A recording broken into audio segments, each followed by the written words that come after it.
Bonjour et bienvenue à BDSM sans extra. Aujourd'hui, je te parle de red flag. Des red flags, des drapeaux rouges. C'est quoi des drapeaux rouges en fait? Des red flags, c'est un drapeau qui se lève quand il y a quelque chose qui marche pas bien, quand tu remarques qu'il y a un détail qui cloche, quand tu sens que tu devrais peut-être t'arrêter au stop puis réfléchir face à la situation. Puis, il y a beaucoup de monde qui ont des comportements qu'on peut appeler red flag. Ça peut être aussi anodin que, exemple, sur FetLife, quelqu'un qui vient t'écrire que son profil est complètement vide. Il n'y a pas de photo, il n'y a pas de description, il n'y a rien. Pour moi, c'est un red flag. T'es pas une vraie personne. T'as juste à faire un profil complet. Moi, j'ai pas envie de parler avec quelqu'un que je sais absolument rien en lisant le profil, alors que le mien est rempli, tu sais. Fait que des red flags, ça peut être vraiment beaucoup de choses. Il y a beaucoup de choses qui peuvent être de la manipulation. Exemple, s'il y a un type D, donc un dom, qui dit « En tout cas, si t'étais une vraie sub, tu ferais telle affaire. » Ça, c'est de la manipulation. Ça, c'est non. Si t'es une sub, pis que t'as pas envie de faire telle affaire, t'as le droit. Puis c'est à cette personne-là de respecter tes limites. Pas d'essayer de push pour que tu fasses des choses que t'as pas envie de faire. Puis,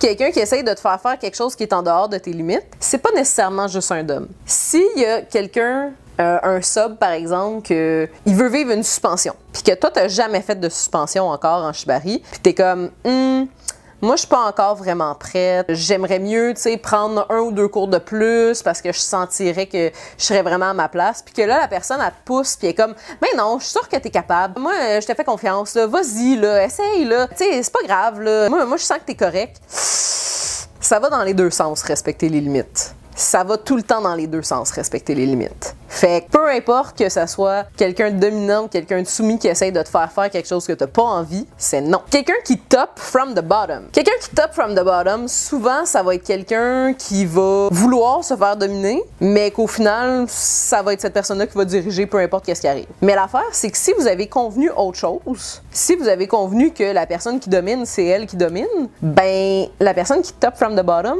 ne respecte pas ce qui a été convenu entre vous deux. Fait que c'est pas correct. Quelqu'un qui va dire qu'il est quelque chose, par exemple, quelqu'un qui va dire qu'il est sub, mais qu'au final, c'est pas vraiment vrai. Puis ça peut être compliqué parce que ça se peut que ça soit quelqu'un qui pense qu'il est sub, mais qu'au final, peut-être que c'est une personne qui manque d'expérience et donc, ben, il y a un manque d'honnêteté là-dedans qui est créé par un manque d'expérience, mais peut-être que la personne n'aurait pas dû dire à la base je suis sub. La personne aurait dû dire à la base, ben je suis encore en train de découvrir, peut-être que la soumission ça m'intéresse. Moi je serais vraiment intéressée à essayer tel type de jeu, blabla. Mais si la personne te dit, moi je suis sub, tu t'attends à ce que la personne soit sub. Fait que c'est important de toujours être vraiment honnête face à son expérience. Parce que quelqu'un qui n'a pas d'expérience va peut-être parfois pas comprendre certaines subtilités du BDSM. Puis c'est vraiment important que justement tout soit négocié, qu'il y ait de l'aftercare, blabla. Puis tu sais, ça se peut qu'un dom qui commence ou une dom qui commence ait vu, je sais pas, 50 Shades of Grey. On va finir par faire un review at some point.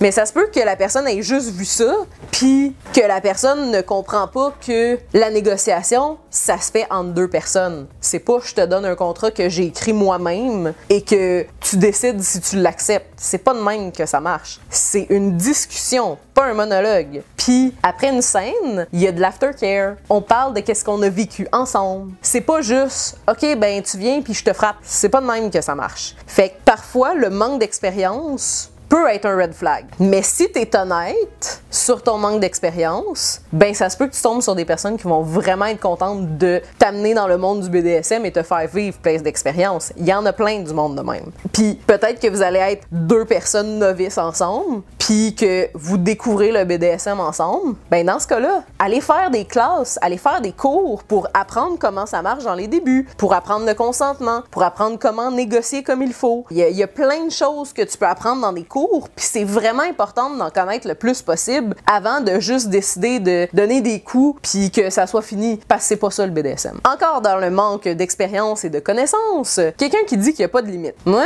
quand quelqu'un me dit j'ai pas de limite, j'ai dit ah ouais, fait que je peux te chier sur le torse? Parce qu'en général, ça turn off du monde. En général. Je sais, ça se peut que tu sois l'exception à la règle. Je sais.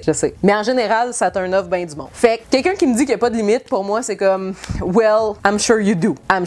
Quelqu'un qui dit qu'il veut pas de safe word.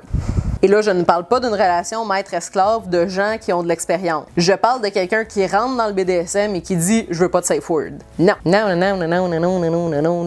C'est un manque d'information. Le safe word est là pour indiquer que c'est assez. Indiquer qu'on en a eu trop. Indiquer qu'on veut arrêter la scène. Et c'est aussi important parce que dans certaines scènes, le nom peut être utilisé, mais que ça veut pas dire que la personne veut arrêter la scène. Parce que dans les jeux BDSM, parfois, il y a des jeux qui sont plus edgy, il y a des jeux qui sont plus dark, il y a des jeux qui vont être plus dangereux psychologiquement et qui vont aller dans des terrains raboteux et que ça peut faire partie du jeu de dire non, mais que ça veut pas dire que c'est la fin de la scène. Puis c'est là que ça devient compliqué avec le consentement, mais c'est pour ça qu'on a un safe word. Donc c'est pour ça que le safe word est important. Donc quelqu'un qui dit qu'il veut pas de safe word, pour moi c'est un red flag, ça veut dire regarde, t'as pas assez d'expérience, tu comprends pas dans quoi tu t'impliques, fait quelqu'un qui va mentir sur des informations, quelqu'un qui va cacher des informations, quelqu'un qui va demander à quelqu'un de mentir pour toi, ment pas. Comme je le dis depuis plusieurs vidéos, le BDSM est basé sur la communication, l'honnêteté, le respect. Mentir, c'est tout pas ça. Fait que si tu mens sur ton expérience, si tu mens sur tes connaissances, si tu mens sur peut-être des erreurs que tu as déjà faites, Yann, je comprends que ça peut être lié à la peur du rejet, lié à la peur de d'autres affaires, je m'en calisse. Mens pas, that's it. Assume tes erreurs, assume que t'as déjà fait des choses pas correctes. Ça arrive, on est tous humains, tu sais. Fait que si tu mens, tu mérites pas de rentrer dans des scènes BDSM. C'est pas correct de mentir. Le one true way, j'en ai déjà parlé dans le vidéo sur le DS. Le one true way, c'est des personnes puristes, dans le fond, qui pensent que la seule manière de faire le BDSM est la leur. Ben, s'ils trouvent quelqu'un que eux aussi, leur seule manière de BDSM qui existe, c'est la même, ben good for them. Mais le problème est que souvent, ces personnes-là vont essayer de changer leur partenaire pour dire non, mais il faut que tu rentres dans ce moule-là. C'est important, c'est ce moule-là qu'il faut suivre. Le problème est que t'as pas à suivre un moule. Tu peux vivre ton BDSM comme t'en as envie, puis c'est correct. T'es pas obligé de suivre peu importe quelle manière qui a été faite dans le temps. Non, ben non. Comme ça l'a changé, tout change, tout évolue. On le voit de plus en plus, tout change tout le temps. Vis ton BDSM comme t'en as envie, puis comme ton partenaire a envie, puis respectez vos propres limites ensemble, puis that's it. Les gens qui pensent qu'il y a une seule manière de faire du BDSM, ben en tout cas, pour moi c'est un red flag. Ça montre un manque d'ouverture d'esprit à 100%. Dans le même genre, les personnes qui pensent que toutes les femmes c'est des soumises. Ouf. Non. Un, c'est de la généralisation. Deux, ça aussi, ça montre un très grand manque d'ouverture d'esprit. Ça montre une ouverture d'esprit de 1950, tu sais. Puis même peut-être avant ça. Comme on est en 2022, là. Arrive en ville. Quelqu'un qui accepterait pas que les gens évoluent et que donc les goûts peuvent changer. Quelqu'un que justement, tu sais, si tu dis ouais, ça j'aimais ça, mais j'aime plus ça maintenant. Puis qui va être comme ben là, ça marche pas, on faisait ça ensemble. Ouais, mais regarde, tout le monde évolue, là. C'est correct de changer, puis ça se peut qu'il y a 6 mois, t'aimais ça, puis ça se peut que maintenant, ben, t'as changé d'idée, puis t'aimes plus ça, puis c'est correct. On évolue, les idées changent, les goûts changent, puis c'est correct. Les gens qui ne veulent pas faire de négociation ou qui essayent de faire ça vite pour passer au jeu plus vite, c'est un red flag parce que ça montre que la personne ne sera clairement pas alerte à tes besoins, à tes limites. Tu sais, ok, oui, c'est une personne qui veut jouer, c'est le fun, mais comme à quel point tu te prends pour quelqu'un d'autre, puis tu penses que tu vas être capable de lire dans la tête de l'autre personne, comme non.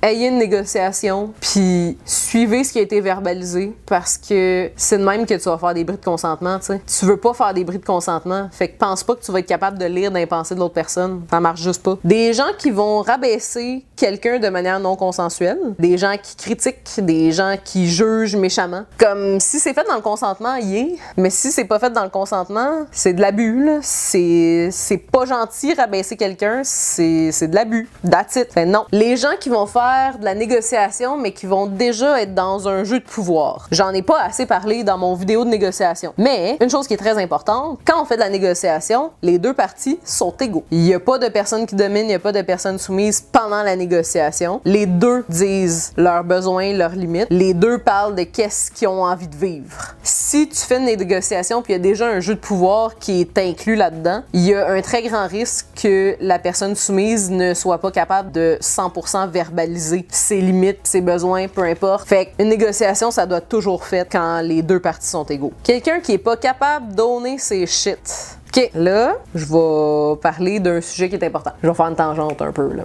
Ça fait plusieurs fois que je vois des personnes qui ont eu des comportements abusifs et qui essayent de mettre ça sur le dos de d'autres personnes. Non, on fait pas ça. Puis, en fait, c'est probablement le plus grand problème. C'est que les personnes qui ont créé de l'abus, les abuseurs, ne sont pas capables de s'excuser et de dire « Fuck, je m'excuse, j'ai fait une erreur, puis j'aurais pas dû. C'est de ma faute, puis j'avais vraiment compris autre chose, puis je m'excuse. » Ils font pas ça. Ils font pas ça, les abuseurs. Ils mettent ça sur le dos de plein d'autres affaires. Ils mettent ça sur le dos de « Ah, ben, c'est de la faute de la communauté parce que on doit travailler tous ensemble pour améliorer sa situation à cette personne-là. » Je te parle, OK? Si tu fais un bris de consentement, ce n'est pas la faute de la victime. C'est ta faute à toi. Il y a une chose qu'il faut que tu fasses. Tu t'excuses. Puis ensuite, tu peux peut-être réfléchir à tes actions parce que si tu as fait un bris de consentement, t'en as peut-être fait d'autres, puis refais-le plus. Mais si tu fais un bris de consentement, tu t'excuses, tu réfléchis à tes actions, tu demandes à l'autre personne s'il y a quelque chose que je peux faire, dis-le-moi, montre une ouverture, mais mets pas ça sur la faute de l'autre personne parce que c'est pas vrai. C'est toi qui as fait le bris de consentement. Fait que assume-le. Assume que t'as fait une erreur, puis oui, t'as chié la situation. Ben oui, ça arrive. On n'est pas parfait. Ben non, on est juste des fucking humains, puis on fait des erreurs. Puis des fois, on comprend pas comme il faut. Parce que des fois, la communication a pas été parfaite, puis peut-être que la personne a dit de quoi, puis t'as compris autre chose, puis la communication était pas là, puis on fait des erreurs. Sauf que si la communication était pas là, c'est pas de la faute de l'autre personne si t'as mal compris. Ça se peut qu'elle se soit mal exprimée. On s'en calisse. C'est toi qui as créé le bris de consentement. Assume-le. T'as fait une erreur. C'est correct de faire des erreurs. Ce qui est pas correct, c'est d'essayer de mettre ça sur la faute de l'autre personne. Ah oui, mais elle a pas communiqué assez, fait que là, j'avais pas compris. Puis elle a pas dit non. Puis elle a pas dit son mot de safety. Puis gna. OK, mais ça se peut que t'aies pas respecté qu'est-ce qui avait été convenu. Ça se peut que tu penses que t'avais respecté puis que finalement, pas pantoute. Peut-être que vous aviez pas assez parlé de sexualité dans votre négociation puis que tu pensais que c'était correct, mais que non, ça l'est pas. Si vous en avez pas parlé, fais-le donc pas. Fait que c'est tough parce que des bris de consentement, il y en a beaucoup. Il y en a beaucoup. Puis des fois, un bris de consentement, c'est pas nécessairement de la sexualité. Des fois, ça peut être n'importe quoi d'autre. Mais si t'as fait une erreur, assume-le puis excuse-toi. Puis si t'as besoin de thérapie, va donc chercher une thérapie. Parce qu'on peut toujours être des meilleurs humains puis on peut toujours s'améliorer. Autre red flag, une personne dominante qui va penser à ses besoins en premier. Du BDSM, ça se fait à deux, hein? C'est pas tes besoins qui sont en premier. C'est les besoins de la personne soumise. Parce que c'est la personne soumise qui reçoit. C'est la personne soumise qui va décider qu'est-ce qu'elle a envie de recevoir. Oui, ça peut être genre des coups de poing puis de l'humiliation. Mais c'est quand même la personne soumise qui le veut, tu sais. Faut que tu penses à l'autre personne. Faut tout le temps que tu penses à l'autre personne. Des personnes qui se victimisent. Ouf! Ça va être un tough. Parce que j'ai parlé des personnes qui font de l'abus. Oui, on a parlé des personnes qui font de l'abus. Mais il y a des personnes qui aiment ça jouer à la victime aussi. Puis ça, c'est un terrain glissant. Je sais. Parce que je m'en vais là. Je m'en vais sur le terrain glissant. Fait qu'une personne qui se victimise, ça peut autant être quelqu'un qui a créé un bris de consentement et qui essaye de mettre le blâme sur d'autres personnes, que autant quelqu'un qui a fait un peu exprès de créer une situation de merde et qu'après va jouer la victime face à cette situation-là. Fait que c'est compliqué. C'est compliqué les relations humaines. C'est compliqué en général. C'est pas juste le BDSM. Des personnes qui vont se victimiser, il va en avoir partout dans la vie. Puis c'est souvent difficile à dire à une personne qu'elle se victimise parce que tu parais pour le méchant. Parce qu'il y a du monde qui vont toujours chialer sur quelque chose. Exemple, sur sa job. Quelqu'un que, oh mon Dieu, sa job est donc ben horrible. Oh mon Dieu, sa job est donc ben déplaisante. Ah si, ah ça. Mais qui font pas de move. Change de job. Ah mais tu comprends pas, c'est ben trop compliqué. On voit que t'es pas à ma place. On voit, ah tu comprends vraiment pas ma situation là. Ma situation, elle fait pas de sens, pis blabla. Aïe, pour vrai, là. De la merde, c'est chaud et confortable? Ben, reste dedans. Reste dans ton estime de merde. Parce que c'est difficile de se lever de sa merde puis s'en aller. T'es tout plein de merde après, faut que tu t'essuies, faut que tu te nettoies, puis là après, tu seras plus dans le chaud et confortable. C'est difficile, l'inconnu. C'est difficile de faire des moves, mais des fois, il faut les faire. Puis autant que le move, ça peut être de quitter une job, autant le move, ça peut être de quitter une relation abusive. Fait que c'est difficile de faire un move. Mais les personnes qui font pas de move puis qui chialent, ben, c'est ça. Quelqu'un qui va publier sur des réseaux sociaux en te rabaissant, que ce soit pendant ta relation ou après, parce que y a du monde qui vont faire ce genre d'action-là. C'est tough, là, les affaires de réseaux sociaux puis de dénonciation, mais tu sais, des fois, c'est-tu vraiment de la dénonciation ou c'est juste que c'était deux personnes qui étaient toxiques quand ils étaient ensemble? C'est tough. Faut prendre tout avec un grain de sel. Tu sais, quand tu vois un texte sur Internet, sache que t'as juste un côté de la médaille. Puis oui, faut toujours être avec les victimes. Mais parfois, dans une situation, il y a deux victimes. Parfois, les deux, ils se faisaient du mal ensemble, puis il y a juste une personne qui va parler. Fait que c'est tough. Puis des fois, c'est des relations abusives. Des fois, c'est des relations toxiques où deux personnes sont toxiques ensemble. Des fois, c'est une personne qui est toxique. Écoute, on n'était pas là. Puis c'est pas à nous de juger. J'ai parlé de Johnny Depp puis Amber Heard, puis beaucoup de monde était du bord de Johnny Depp. Je comprends. Moi aussi, j'étais du bord de Johnny Depp. Sauf que je pense quand même que c'était deux personnes qui avaient des problèmes et qui, ensemble, c'est devenu toxique. T'sais, oui, elle a dit dans un de ses messages qu'elle l'a battu, mais lui avait des problèmes de consommation. Probablement que ces deux personnes-là, ensemble, c'est devenu toxique. C'est pas à nous de juger. Clairement, ils sont restés ben trop longtemps ensemble, puis ça leur a fait du mal. Mais c'est pas à nous de juger. On n'était pas dans leur relation. Personne n'est blanc comme neige, même si je suis quand même du bord de Johnny Depp. Quelqu'un qui fait du chantage, j'ai pas besoin de t'expliquer pourquoi c'est pas bien. Si quelqu'un te fait du chantage, reste pas là, décalisse. Quelqu'un qui vole. Moi, si je vois quelqu'un voler quelqu'un d'autre, je vais me demander s'il m'a volé moi. Comme literally. Quelqu'un qui vole d'autres personnes, tu peux pas lui faire confiance. Puis le BDSM, c'est comme basé sur la confiance. Quelqu'un que la première fois que vous vous parlez, il te parle déjà comme si vous étiez déjà en jeu. Garde, on n'est pas en jeu. Appelle-moi pas madame. Tu sais pas c'est quoi mes titres. Tu sais pas comment t'es supposé m'appeler. Peut-être que moi, j'ai pas envie de me faire appeler madame. Fait que ne prends pas en considération que on est déjà en jeu. On n'est pas en jeu. Quelqu'un qui te parle comme si t'étais son partenaire, mais que vous jouez pas ensemble. Puis là, dans cet exemple-là, j'ai envie de mettre l'exemple très flagrant qu'on a peut-être déjà vu dans des donjons, que un dom va parler à la sub de quelqu'un d'autre comme si c'était sa sub. Mais je m'excuse. Moi, si j'ai une sub, là, elle a pas à t'obéir. Elle obéit à une personne, puis c'est moi. Puis si j'ai dit de t'obéir, là, c'est correct. Mais prends pas en considération que t'as le droit de donner des ordres à mon jouet à moi. C'est pas de même que ça marche. Prends pas en considération que si une personne est soumise, tu peux y parler comme si c'était ta sub. Fais pas ça. Vous êtes pas en jeu. C'est la même affaire que l'autre avant. C'est comme, prends pas en considération des affaires. Comme vous êtes pas en jeu, je joue pas avec de même. Vous avez pas négocié, vous avez pas mis des règles. Fais pas ça. Je l'ai déjà parlé dans une autre vidéo. Quelqu'un qui s'auto-proclame master alors que c'est une personne qui a pas d'expérience. Ah, le cringe. Ah ouais, je le verbalise là. Ah, je cringe tellement. Je vois la personne qui a pas d'expérience, je suis comme... Aïe, aïe, aïe, aïe, aïe. T'es plate, mais t'es pas un maître. Pour être un maître, il faut avoir de l'expérience. Quand tu vas être rendu au stade d'avoir beaucoup d'expérience, là, tu seras peut-être un maître. Mais il y a une partie de moi qui a le feeling que c'est les personnes soumises qui font que le maître ou la maîtresse devient maître ou maîtresse. Dans le sens que c'est les personnes soumises, les esclaves, qui vont faire que le maître mérite ce titre-là, tu sais. Fait que quelqu'un qui a pas d'expérience ne mérite pas ce titre-là. Quelqu'un qui va toujours faire tout en privé tout le temps. Est-ce que les gens de la communauté le connaissent? Est-ce que ça cache quelque chose?